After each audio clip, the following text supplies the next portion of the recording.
大家好，欢迎收看《形影不离》。在非洲肯尼亚有这样一个世界闻名的女儿国，实际上这是一个名为团结村的小村庄。村里没有男人，只有女人和小孩，而这些女人都有一个共同的特点，那就是她们是虐待、强奸和强迫婚姻的受害者。这座团结村是她们逃离男性主导社会，转而建立的自己的女性乌托邦。桑布鲁是非洲的一个主要部落，像肯尼亚的大多数部落一样，他们已经保持了500多年严格的父权制。桑布鲁妇女被视为是丈夫的财产，他们本身不得拥有土地、金钱或其他类型的财物。他们从出生到成人会遭受虐待，只有生下小孩才算有一点点社会价值，但家庭暴力几乎永远与他们相伴。肯尼亚国家艾滋病控制委员会曾说，妻子继承和一夫多妻制是一种部落文化，社会是父权制，因此女性没有权利，更没有发言权。根据桑布鲁文化，看到女孩仅9岁或10岁就怀孕并不罕见。另据统计，桑布鲁至少有73%的人是文盲，其中大多数是女孩。其实真正促使这些桑布鲁女人建立自己女儿国的原因是1990年英国士兵访问肯尼亚进行军事演习。从那时起，陆续爆出英国士兵针对1400名桑布鲁妇女的强奸案件，而那些被强奸的妇女最终被丈夫羞辱、殴打、嫌弃，直至抛弃赶出家门。团结村的创始人丽贝卡·洛洛索利是一位政治活跃的部落成员，他试图通过伸张女性的权利来帮助这些受尽屈辱又无家可归的女性，但他同样也遭受了来自他村庄的桑布鲁男人的残酷殴打和威胁。丽贝卡最终离开了她的丈夫，逃离了她的村庄，与14名被遗弃的妇女于1990年共同创建了团结村，从此开始了他们自己当家做主的新生活。团结村接收所有遭遇不公正待遇而逃离出来的女性，其中也包括他们未成年的孩子们。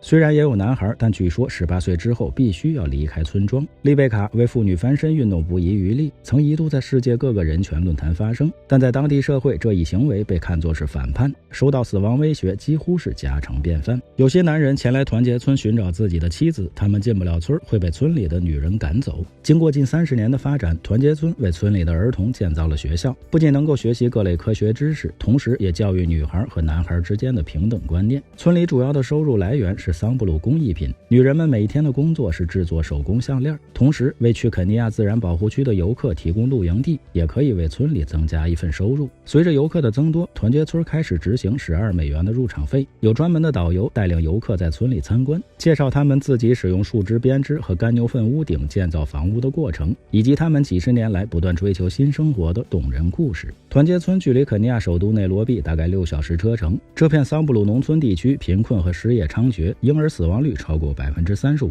但在团结村，无压力是经常听到的一个词。附近村庄的居民形容这些女人过于激进和资本主义，在牛粪屋外，女人们唱着传统的桑布鲁歌曲，跳着传统的桑布鲁舞蹈，看起来非常自由自在。但从团结村里长大的男孩和女孩在离开村庄后，会否依旧保持安全呢？如果没有大环境的全面改变，团结村也许只是提供临时性的救济。你觉得他们能长久的维持下去吗？来次旅行长一点姿势，有什么问题请留言，欢迎转发点个赞。最后别忘了下期内容更精彩，我们形影不离。